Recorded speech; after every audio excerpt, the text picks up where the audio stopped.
I'm trying to look into, it's a new area of research for me, so this is hot off the press of my brainwaves, looking into state responsibility, and in particular the responsibility to prepare and prevent. So how can the law help make us be more able to hold our states to account for failings to prepare and prevent social and environmental crises? And I would argue that we've firmly arrived at this stage, what we call the Anthropocene. We can't claim that we don't know. We are in this period of a lot of risks, and you mentioned a few of them. Climate change, of course, is one of the major ones. One I am particularly interested in. And the climate crisis has really triggered the birth of this project, this research, because I was, and still am, frustrated with how state responsibility is not getting us anywhere.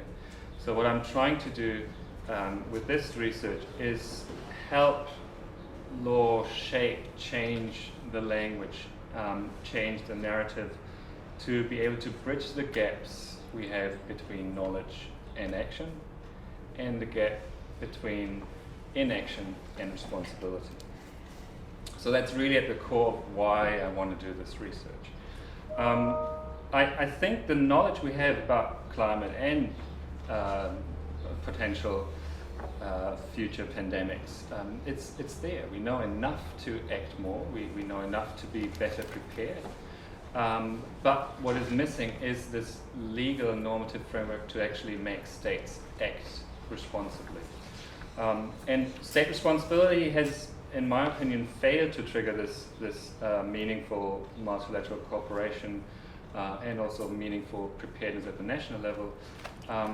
And when you look at state responsibility for climate change, what you often come across is like, well, it's difficult because you're not actually reacting to internationally wrongful acts. They all comply with their legal obligations.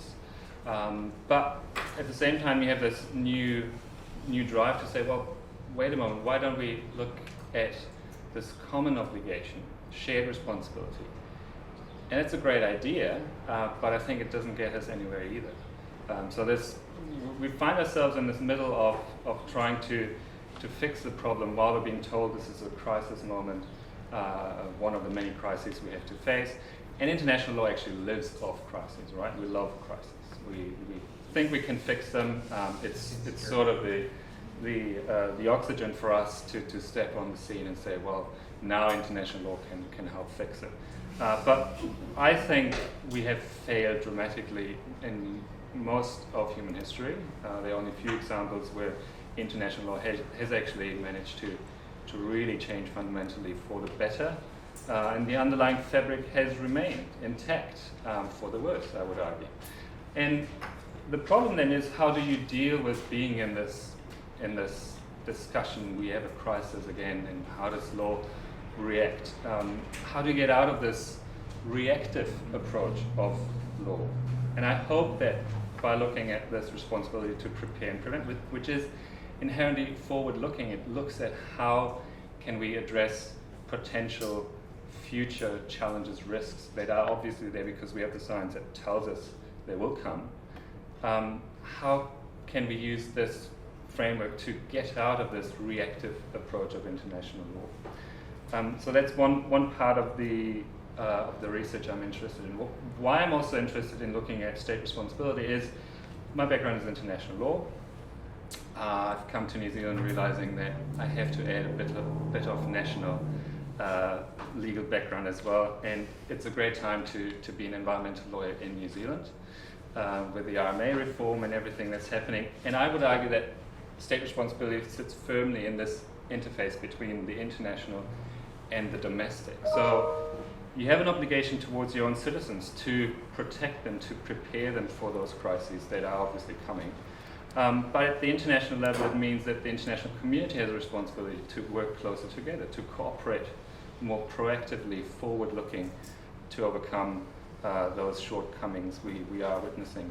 And at the same time, at the international level, I would argue that a responsibility to prepare and prevent changes how we both interpret and implement existing law. So what I'm not proposing is reinventing the wheel. I'm not proposing that this tiny bit of research will completely overthrow how state responsibility works, but I hope that it will give it a more forward-looking spin. And that might be enough to look at things like the Paris Agreement, which has a great goal, staying below 2 degrees, but is very soft in how do we actually get there. So that helps states avoid any responsibility when they say, oh, we didn't achieve our greenhouse gas emission cuts, we're sorry, but they don't have any international legal obligation to actually comply with their promises. So trying to work with what we have in terms of the underlying fabric of state responsibility, but pushing it into more forward-looking narrative, I would argue. And it's based on this responsibility to protect, which is a humanitarian concept. Many of you might know the responsibility to protect, and many of you might know that it has had and still has its difficulty in terms of being actually implemented. So when you look at what happened in Libya, it was argued along the lines of responsibility to protect that the state is failing its citizens, the international community has to step in. A couple of months, a year later, Syria, similar situation. It did not, the states did not apply the responsibility to protect because some states feared that the application in Libya had overstepped its mandate. So I'm not saying this is a set in stone, fully fledged concept which we can just transpose to environmental and other issues. I can see the dangers that are there. I can see that states are reluctant to agree on one interpretation of what the responsibility to protect means, which also, of course, tells us that they will be reluctant to agree on what the responsibility to prepare means. But again, I'm not saying this is the silver bullet. I'm just saying we might be able to use it as shifting the narrative from a reactive approach, which has helped states to avoid responsibility, to say, okay, you know enough.